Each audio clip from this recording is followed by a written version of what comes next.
Dipersembahkan oleh Terima kasih pemirsa Anda masih bersama kami di Selamat Pagi Indonesia. Kasus COVID-19 di tanah air tengah melonjak dalam beberapa minggu terakhir. Nah, kabar mengejutkan pemirsa datang dari artis Kesha Ratuliu. Ia menginformasikan jika bayinya yang berusia 1 bulan ini positif COVID-19. Bayi dari Kesha Ratuliu, Quenzi, diketahui positif COVID-19 setelah menjalani tes PCR beberapa hari lalu. Dari unggahan Instagramnya, Kesha mengatakan jika anaknya mengalami gejala ringan. Sebelum Quenzi, suami Kesha juga diketahui terlebih dahulu terpapar COVID-19 dengan gejala ringan. Kesha pun memohon doa agar suami dan buah hatinya segera pulih dan sehat seperti sedia kala.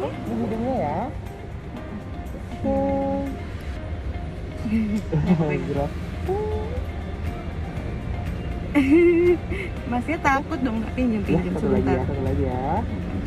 Oke, udah. Yeay. Oke, sudah pindahkan ya. Nanti untuk hasilnya dikirim di WhatsApp berbentuk PDF ya. Makasih ya Mas. Terima kasih, sehat selalu. Ya, pemirsa, anak ini menjadi satu kelompok yang memang rentan terpapar COVID-19. Harvard Health Publishing melansir sebuah studi di Tiongkok ini menunjukkan sekitar 90% anak yang terinfeksi COVID-19 ini tidak mengalami gejala atau hanya mengalami gejala ringan hingga sedang. Harus seperti apakah orang tua ini melakukan antisipasi ketika anak-anak terpapar COVID-19? Kita akan berbincang dengan Satgas COVID-19 Ikatan Dokter Anak Indonesia, Dr. Anggraini Alam. Selamat pagi, Dr. Anggraini. Selamat pagi, Mbak Gadis.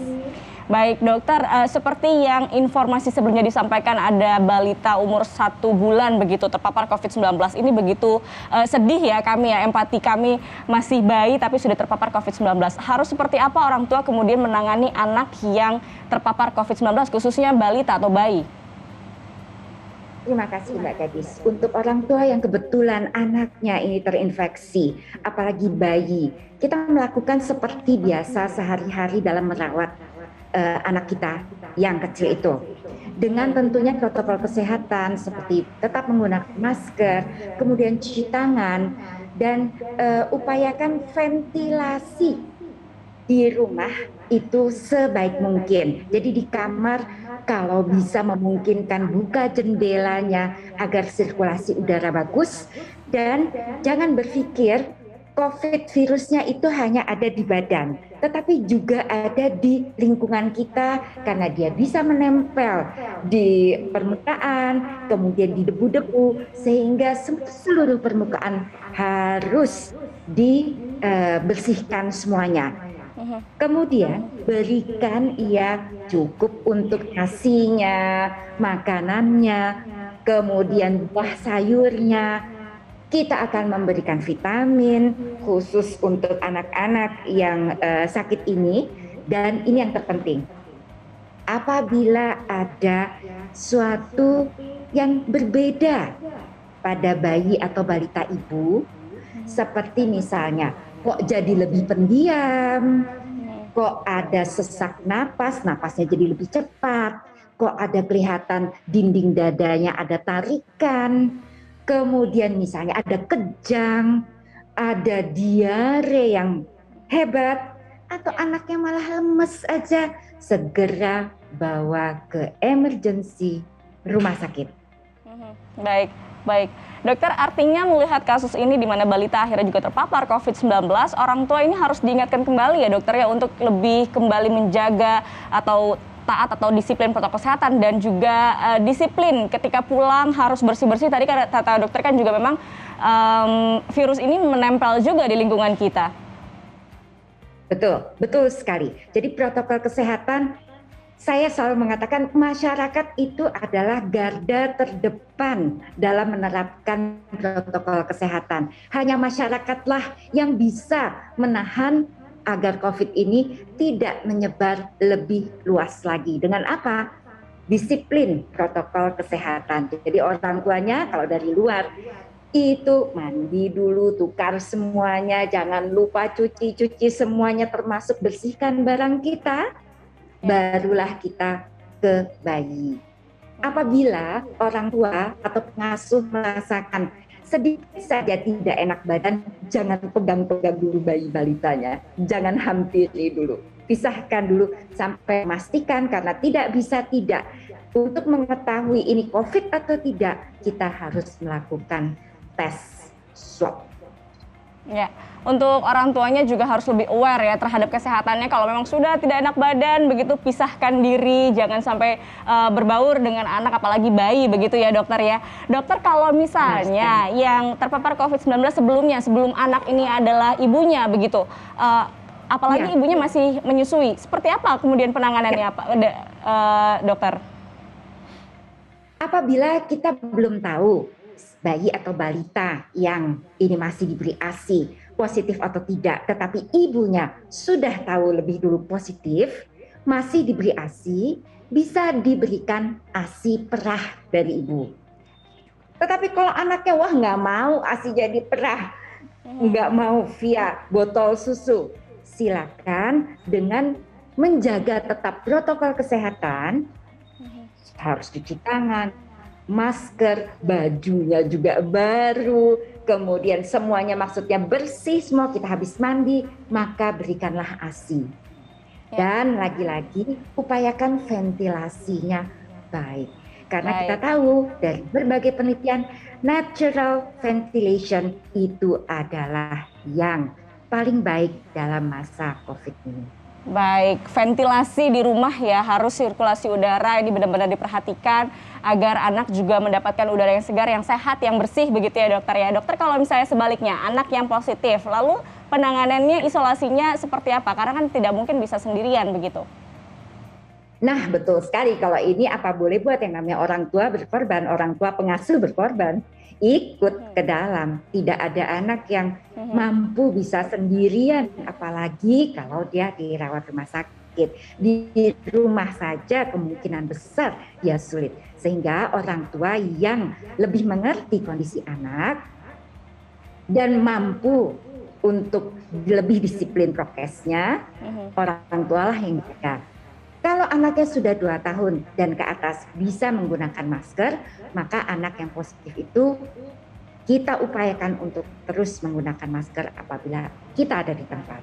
Tentunya kembali lagi ventilasi, bersih-bersih sekitar kamarnya, dan kembali lagi dokter yang terbaik untuk anak adalah orang tua. Pengasuh. Jadi kalau misalnya orang tua atau pengasuh merasakan ada yang nggak srek ini dari anaknya, maka segera konsultasikan. Bila ada gejala tadi yang bahaya, segera ke IGD rumah sakit. Tetapi bila mana ada ingin ditanyakan atau apa, saat ini sudah ada telemedicine. Bisa dengan dokter puskesmas, dokter keluarganya, atau dokter spesialis anak. Sekarang kan mudah sekali ya. Baik, jika gejalanya sudah mengkhawatirkan harus segera dibawa ke IGD, namun juga tadi dokter paparkan jika memang ada kontak begitu dengan yang positif langsung saja di PCR begitu ya bayinya ya. Dokter, kalau misalnya kita lihat dari segi imunitas, seberapa memungkinkan anak balita begitu untuk terpapar kedua kali COVID-19? Bisakah dokter seperti itu atau seperti apa? Sangat bisa. Jadi yang namanya reinfeksi itu sangat bisa. Kita tahu bahkan yang sudah divaksin pun juga bisa. Tetapi yang kita takut pada anak-anak ini adalah terutama anak-anak yang punya penyakit dasar atau anak-anak yang obes, anak sekarang kan besar-besar ya badannya, gemuk-gemuk. Nah, itu potensial untuk berisiko menjadi COVID yang berat. Kemudian khusus anak, kita mesti waspada juga. Ada yang dinamakan sebagai MISI, Multi-System Inflammatory Syndrome in Children. Bila mana dia pernah kena, maka punya potensi demikian. Yang potensi-potensi tersebut sebetulnya turun untuk menjadi kondisi berat atau rawat rumah sakit bila sudah divaksin. Sayangnya 6 tahun ke bawah kan belum ini. Penelitiannya masih berjalan. Sehingga kita upayakan agar anak-anak kita tidak terinfeksi. Kita tahu yang namanya COVID ini, selain tadi saya sudah katakan bisa reinfeksi, bisa misi, ada mungkin tahu long COVID atau post COVID conditions setelah terkena COVID, seperti anaknya jadi males makan, anaknya bisa ada batuk-batuk atau sesak terus, atau misalnya anaknya jadi sulit konsentrasi. Nah, itu yang kita tidak mau terjadi pada anak-anak kita. Jadi lagi-lagi jangan sampai terkena. Artinya prokesnya itu adalah nomor 1 dipegang. Prokes nomor 1 artinya yang kita hindarin bukan hanya COVID-nya saja, tetapi dampak setelah sebagai penyintas COVID itu ya, dokter ya. Dokter, terakhir pengobatan yang dilakukan terhadap balita-balita pengidap atau yang terpapar oleh COVID-19 itu seperti apa? Karena kan kalau kita tahu ya, kalau misalnya terpapar COVID-19 biasanya obat-obatnya banyak, ada antivirus, ada segala macam begitu. Untuk anak-anak apalagi bayi begitu, bagaimana pengobatannya, Dok? Nah, itu dia sulitnya pada anak-anak. Tidak semua serta-merta obat-obatan yang dewasa bisa juga diadopsi atau diberikan pada anak. Ada usia tertentu, ada berat badan tertentu, dan kondisi tertentu. Oleh karena itu, apabila terpapar COVID, segera konsultasi. Yang tadi saya katakan, via telemedicine bisa, dengan dokter puskesmas, dokter keluarga, atau dokter spesialis anaknya, sehingga akan diputuskan bagaimana atau apa yang akan dilakukan untuk tata laksana bagi bayi balita kita.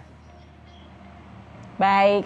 Terima kasih Satgas COVID-19 Ikatan Dokter Anak Indonesia, Dr. Anggraini Alam sudah bergabung bersama kami di Selamat Pagi Indonesia dan memberikan pencerahan. Kita harapkan anak-anak, bayi-bayi di Indonesia ini semua terlindungi dan jauh dari paparan COVID-19. Orang tua juga sudah mulai teredukasi dan mengetatkan kembali protokol kesehatan agar anak-anak kita semua sehat. Terima kasih Dr. Anggraini sudah bergabung bersama kami di Selamat Pagi Indonesia. Ya, jangan keluar rumah dulu bawa anak-anak ya. Ya betul, siap dok. Dipersembahkan oleh